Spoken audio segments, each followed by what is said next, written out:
Coucou tout le monde, j'espère que vous allez super bien. Me revoilà enfin face caméra parce que après m'être déguisée en squelette, vous avoir montré mes pieds, je reviens à la base avec un tuto make-up et franchement, mais qu'est-ce que ça m'avait manqué. Aujourd'hui un look automnal, donc je sais pas très original, dans les tons de bordeaux, violet et marron, et surtout avec ma nouvelle palette de Smashbox qui est la double exposure que vraiment j'adore, mais je vous en reparle. Pour les lèvres, on est sur du mat, donc c'est la base cette saison, et dans les tons également un peu de, semblant de bois de rose, parce que je n'arrive pas à trouver la teinte que je recherche. Enfin bref, donc si ça vous intéresse, je vous laisse regarder. Je commence par dégager mes cheveux du visage. J'utilise la lotion Time Check de chez MAC afin de combler les petites rides naissantes qui se trouvent vers le sourire et la ride du lion. Je suis complètement obsédée par mes rides en ce moment. Et un peu de baume à lèvres afin de les hydrater. On poursuit avec le Born This Way de Too Faced qui est un super fond de teint d'une très bonne couvrance. D'ailleurs, je pense que ça se voit un peu, qui est également très facile à appliquer. Par contre, je ne vais pas le conseiller aux peaux grasses parce qu'il hydrate énormément. Et même moi, avec la peau mixte, en fin de journée ou même à midi, je commence déjà à un peu briller. Place aux sourcils, donc chacun fait sa technique. Pour ma part, c'est le gel de chez MAC avec un petit pinceau biseauté. On commence toujours par le dessous de la tête du sourcil et on étire la matière. N'oubliez surtout pas de bien les peigner avec un goupillon parce que ça va permettre d'estomper et surtout de replacer les poils. On prépare ensuite les paupières avec une base, donc pour ma part c'est la Potion de Urban Decay en teinte Eden, donc c'est vraiment du classique, du nude que j'applique au doigt. On commence avec la teinte Naked de la palette Naked 1 pour créer une ombre dans le creux de paupière. Donc comme d'habitude, cette étape est inratable. J'utilise ensuite ce très joli rouge brique de chez Makeup Geek avec un pinceau tout fin. Donc attention par contre, on tapote bien pour faire tomber le surplus de pigments. Ça évitera d'en avoir plein en dessous de l'œil. Et je trace une ligne très fine dans mon creux de paupière, juste au-dessus de la paupière mobile. Petit conseil, le repère pour le coin externe, c'est à la moitié entre le coin de l'œil et la pointe du sourcil. Place à cette fabuleuse palette double exposure de Smashbox. Donc les teintes sont juste sublimes avec du mat et de l'irisé. Et surtout, la grande particularité, c'est que la texture du fard va évoluer quand on va la travailler mouillée. Mais je vous explique tout à l'heure. Je prends ce superbe bordeaux mat qui est la teinte figue avec un pinceau crayon fin pour toujours plus de précision. Et je viens intensifier et flouter le trait de tout à l'heure. On n'oublie pas de faire une multitude d'allers-retours. Je reprends mon estompeur de tout à l'heure et je viens là encore estomper le tout. C'est ce qui va donner cet aspect fumé et surtout sans démarcation. Avec un pinceau légèrement fluffy et biseauté, celui-ci est fourni avec la palette. Je prends la teinte Expresso qui est un chocolat mat et je viens intensifier là encore le coin externe. On travaille toujours sur la même ligne et je remonte ensuite progressivement. On va ensuite estomper encore et encore. Place à la paupière mobile. Je reprends ma base de tout à l'heure et je viens cette fois-ci avec un pinceau pour plus de précision, déposer de la matière pour nettoyer la zone et bien démarquer l'ombre du dessus.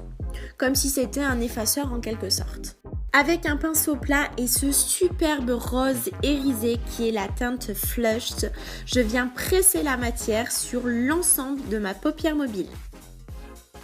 J'utilise maintenant la teinte Quartz qui est aussi un irisé mais plus dans les tons de pêche. Et cette fois-ci, je viens mouiller mon pinceau avant l'utilisation. Quand les pigments sont au contact de l'eau, on voit clairement que la teinte donne un effet métallique et c'est beaucoup plus couvrant. Enfin, j'adore. Je reprends le pinceau fin et la teinte Expresso pour réintensifier l'ombre. Perso, je n'hésite pas à en rajouter parce que j'ai une préférence quand les make-up sont bien prononcé. Je reviens flouter avec le 217 et un peu de teinte Naked de tout à l'heure pour bien faire la transition entre l'arcade et le creux de paupière.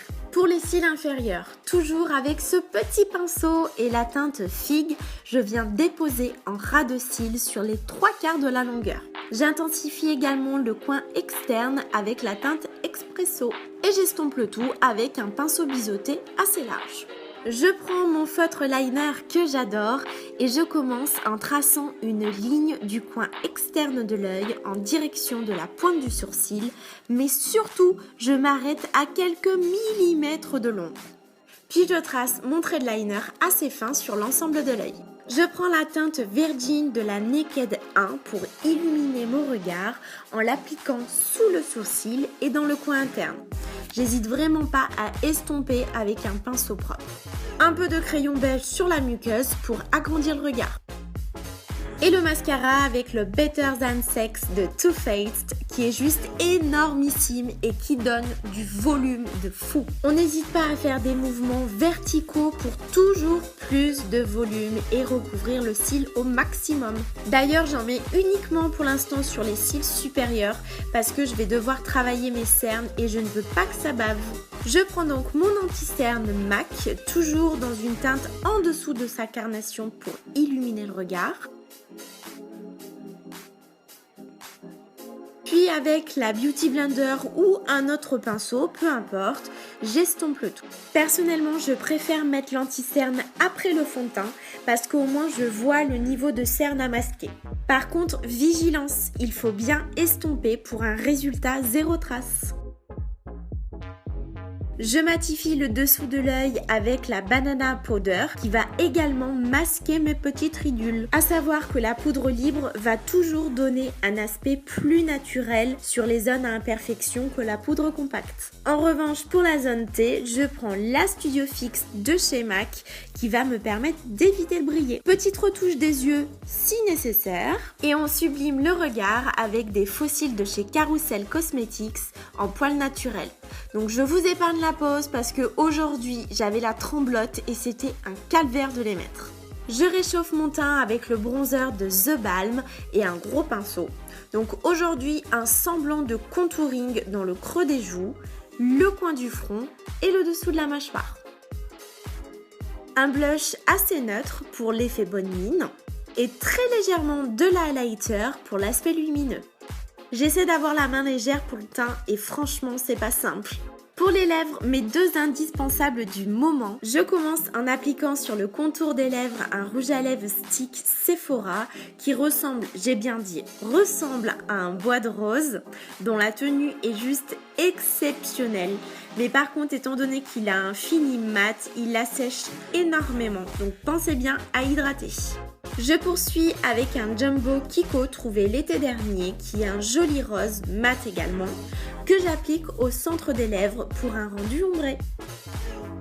Une petite retouche encore avec un pinceau plat et de l'anti-cerne. Et voilà, je vous laisse profiter du résultat.